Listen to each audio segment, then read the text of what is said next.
धर्मपुर एक शांत और सीधा साधा गांव था, जहां सुबह की पहली किरण के साथ ही किसान खेतों की ओर निकल पड़ते और चौराहे पर सज जाता था गांव के सबसे अमीर और सबसे कंजूस इंसान लाला करमचंद का समोसे कचौड़ी का ठेला। लाला के पास दौलत की कोई कमी नहीं थी, लेकिन उसका दिल एक पत्थर की तरह सख्त था और उसी के ठेले पर भयंकर गर्मी में भट्टी के सामने अपनी किस्मत को तपा रहा था रामू, एक बेहद सीधा, मेहनती और गरीब इंसान जो पिछले कई सालों से लाला की जलालत सह रहा था। अरे ओ रामू, तेरे हाथों में लकवा मार गया है क्या? कढ़ाई में समोसे तैर रहे हैं और तू उन्हें घूर रहा है। जल्दी बाहर निकाल उन्हें, ग्राहकों की भीड़ बढ़ रही है। अगर आज एक भी समोसा ज्यादा लाल हुआ ना तो समझ लेना आज की तेरी पूरी दिहाड़ी इसी कढ़ाई में स्वाहा कर दूंगा। नहीं मालिक, बस हो ही गया है। आज थोड़ी तेज थी इसलिए मैं ध्यान से तल रहा था ताकि अंदर तक आलू का मसाला अच्छे से पक जाए। कच्चा रह गया तो ग्राहक शिकायत करेंगे मालिक। तू मुझे सिखाएगा कि समोसा कैसे तलते हैं? अरे तेरी उम्र से ज्यादा तजुर्बा है मुझे इस व्यापार का। ग्राहक क्या खाएगा और क्या नहीं ये मैं तय करता हूँ। तू बस अपना मुंह बंद रख और हाथ तेज चला। कामचोर कहीं का, दिन भर मुफ्त की रोटियां तोड़ने आ जाता है। रामू गहरी सांस लेता है और बेबसी से नीचे देखकर अपना काम करने लगता है। दिन भर भट्टी की उस भयंकर आग के सामने जलने के बाद रामू बस यही सोचता कि शाम को जब पैसे मिलेंगे तो वो अपनी बूढ़ी और बीमार माँ के लिए शहर से अच्छी दवा ला पाएगा। लेकिन लाला करमचंद की नीयत में इतना खोट था कि वो हर दिन पैसे काटने का कोई न कोई नया बहाना ढूंढ ही लेता था। मालिक, सारा काम हो गया है, बर्तन भी मांज दिए हैं और भट्टी भी बुझा दी है। मालिक, आज तो मेरी पूरी दिहाड़ी दे दीजिए। घर में माँ की खांसी बहुत बढ़ गई है, रात रात भर वो सो नहीं पाती हैं। पुरानी वाली दवाई से अब उन्हें कोई आराम नहीं मिल रहा है। मुझे उन्हें कल सुबह ही शहर वाले बड़े डॉक्टर को दिखाना है। कृपा करके आज मेरी पूरी दिहाड़ी के 300 रुपये दे दीजिए मालिक। मैं जिंदगी भर आपका एहसान मानूंगा, आपके पैर धोकर पीऊंगा। एहसान? अरे ओ रामू, मेरा तो पहले ही इतना बड़ा एहसान है तुझ पर जो तुझे अपने यहाँ काम पर रखा हुआ है, वरना तेरे जैसे फटे हाल को तो कोई अपने दरवाजे पर खड़ा भी ना करे। और काहे के 300 रुपए बे? मालिक, मैंने तो सुबह से लेकर रात तक बिना रोके काम किया है, एक घूंट पानी भी नहीं पिया। जबान बंद रख अपनी। तूने काम किया या मेरा नुकसान? आज तूने मैदा गूंथते वक्त उसमें पानी ज्यादा डाल दिया था। मेरे कितने समोसे नरम पड़ गए, कोई ग्राहक ढंग से खाकर नहीं गया। उस नुकसान का हर्जाना कौन भरेगा? ये ले 100 रुपए और रफू चक्कर हो जाए यहाँ से। और हाँ, अगर कल से काम पर आना है तो ये रौनी सूरत घर पर छोड़कर आना, वरना कल से ठेले के आसपास भी मत भटकना। रामू 100 रुपए लेकर घर आ जाता है। मैं हार गया हूँ राधा। मैं एक एकदम निकम्मा और अभागा बेटा हूँ। मेरी माँ ने मुझे पालने के लिए पूरी जिंदगी दूसरों के घरों में बर्तन मांजे, दूसरों की गालियां खाई, और आज जब उन्हें मेरी सबसे ज्यादा जरूरत है तो मैं उनके लिए 2 वक्त की अच्छी दवा भी नहीं ला पा रहा। उस लाला के ताने और गालियां सुनते सुनते मेरी तो पूरी जिंदगी ऐसे ही घिस घिस कर खत्म हो जाएगी। ऐसा मत कहिए जी, आप खुद को मत कोसिए। आप तो अपनी तरफ से हाड़ तोड़ मेहनत कर रहे हैं। खोट आपकी मेहनत में नहीं है, उस लाला करमचंद की नीयत में है। वो एक जौंक है जो गरीबों का खून चूसता है। लेकिन हम कब तक दूसरों की गुलामी करेंगे? हमें अपना कुछ सोचना ही होगा। आपके हाथों में जादू है, आप बहुत स्वादिष्ट खाना बनाते हैं। हाथों के जादू का क्या अचार डालूं राधा? खाली जादू से पेट नहीं भरता। अपना छोटा सा भी काम शुरू करने के लिए पैसा चाहिए, सामान चाहिए, एक ठेला चाहिए जो हमारे पास नहीं है।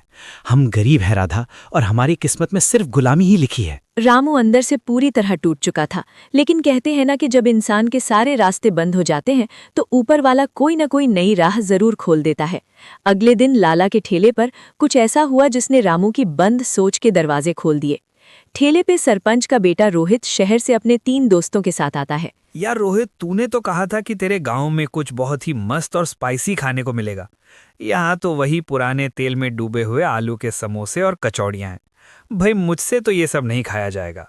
मुझे तो एकदम वो चीज़ी पिज्ज़ा खाने का मन हो रहा है जिसमें ढेर सारी शिमला मिर्च, कॉर्न और ऑरिगैनो डला हो। लाला जी, आपने इतने सालों से कुछ नया आइटम नहीं रखा कि अपने ठेले पर?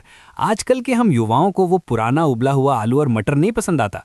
हमें कुछ नया चाहिए, कुछ ऐसा जिसमें पिज्ज़ा वाला खूब सारा चीज़ हो, थोड़ा तीखापन हो, जो खाते ही एकदम मुंह में पिघल जाए और मज़ा आ जाए। अरे ओ छोटे सरपंच, ये पिज्ज़ा विज्ज़ा क्या अंग्रेज़ों की बीमारी लेकर आ गए तुम यहाँ? मेरे ठेले पर ये विदेशी घास फूस और कच्चा पनीर नहीं मिलेगा। यहाँ तो बस मेरे परदादा के ज़माने का शुद्ध देसी आलू का समोसा ही चलता है। तुम शहरी लड़कों की जीभ और दिमाग दोनों खराब हो गए हैं।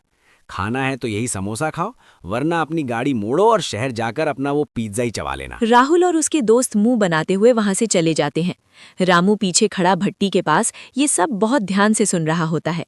उसके दिमाग में जैसे एक घंटी बजती है। पिज्जा जिसमें चीज और सब्जियां होती हैं। अगर शहर से आए ये लड़के नया स्वाद ढूंढ रहे हैं तो हमारे गांव के बच्चों और जवानों को भी तो कुछ नया चाहिए होगा। वो भी तो वही पुराना आलू खाकर बोर हो गए होंगे। अगर मैं एक ऐसा समोसा बनाऊं जो बाहर से तो हमारे गांव के समोसे जैसा एकदम कुरकुरा और खस्ता हो, लेकिन जब उसे तोड़ा जाए तो उसके अंदर आलू की जगह वो पिज्ज़ा वाला सारा सामान भरा हो, गर्मा गर्म चीज़ और सब्जियां, पिज्ज़ा समोसा। हाँ, ये तो कमाल हो जाएगा। रामू को अपने इस अजीबो-गरीब लेकिन नए आइडिया पर बहुत भरोसा था। उसने सोचा कि लाला के ठेले पर काम खत्म करने के बाद वो सीधे लाला के घर जाकर उसे ये तरकीब बताएगा। शायद लाला हवेली में आराम से बैठकर उसकी बात समझ जाए और उसकी पगार बढ़ा दे।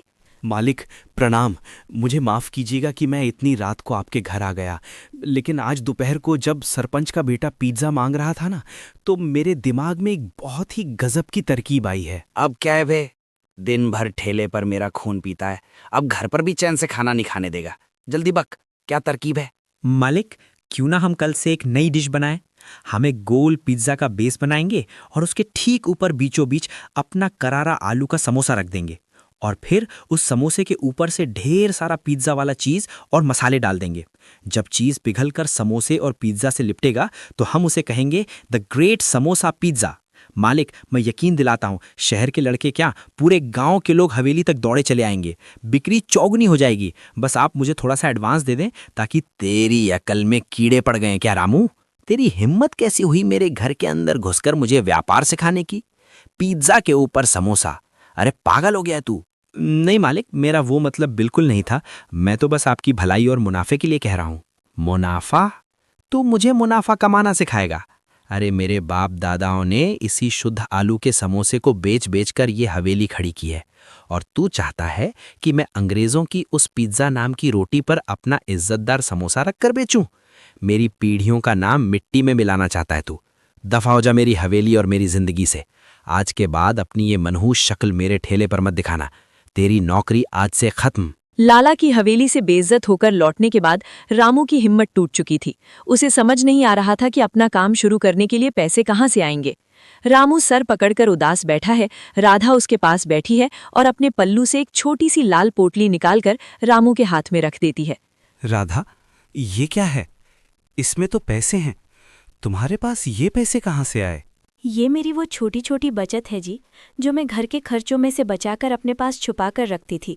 कभी सब्जी वाले से 2 रुपए बचा लिए, तो कभी खुद के लिए नई साड़ी ना लेकर वो पैसे इसमें डाल दिए। मुझे पता था कि कभी ना कभी बुरे वक्त में ये छुपाई हुई पाई हमारे ही काम आएगी। आप इन पैसों से अपना वो समोसा पिज्ज़ा का सामान ले आइए। राधा, तुमने हमारे लिए अपनी खुशियों का गला घोट दिया। मैं तुम्हारा ये बलिदान जिंदगी भर नहीं भूलूंगा। देखना, तुम्हारी इन छोटी छोटी बचतों से मैं एक दिन इतना बड़ा काम खड़ा करूंगा कि तुम्हें और माँ को कभी किसी चीज की कमी नहीं होगी। राधा के उस पैसे से रामू तुरंत बाजार गया और थोड़ा सा सामान ले आया।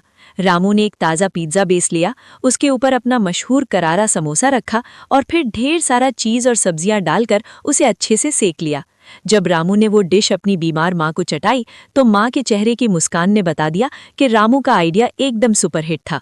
अगली सुबह रामू ने लाला के ठेले से बहुत दूर गांव के बस स्टैंड के पीछे अपना नया छोटा सा ठेला लगा लिया।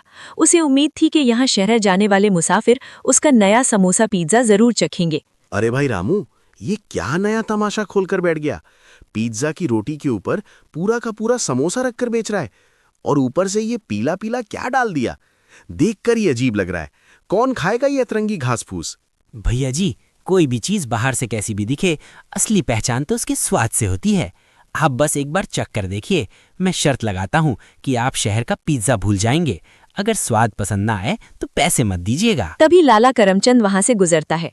अरे गांव वालों, बच कर रहना, ये रामू पागल हो गया है। समोसे की बेइज्जती कर रहा है ये मूर्ख। शाम तक इसका सारा सामान सड़ जाएगा और ये फिर से कटोरा लेकर हवेली पर भीख मांगने आएगा। तभी सरपंच का बेटा रोहित अपने दोस्त के साथ आता है। रामू भैया, ये महक तो बहुत गजब की है। ये समोसा पिज्जा क्या है? एक प्लेट लगाकर तो दिखाइए।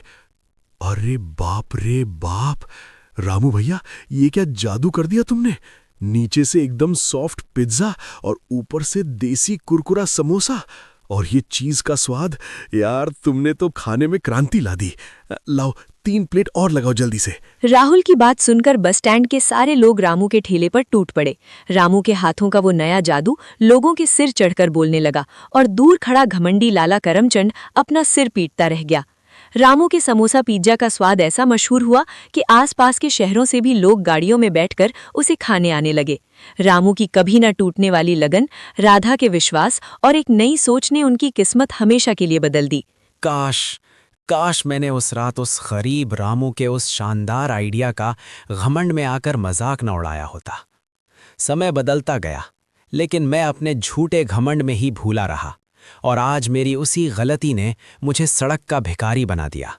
मैं सच में बहुत बड़ा मूर्ख निकला। देखा दोस्तों, राधा की उस छोटी सी बचत और रामू की नई सोच ने उनके परिवार के सारे दुख दूर कर दिए। जिंदगी में कभी भी किसी नए आइडिया को सिर्फ इसलिए बेवकूफ़ी मत समझिए क्योंकि वो आपको समझ नहीं आ रहा। लोग पहले हंसेंगे, फिर आपका मजाक उड़ाएंगे और फिर उसी चीज़ के लिए आपकी दुकान पर लाइन में लगेंगे।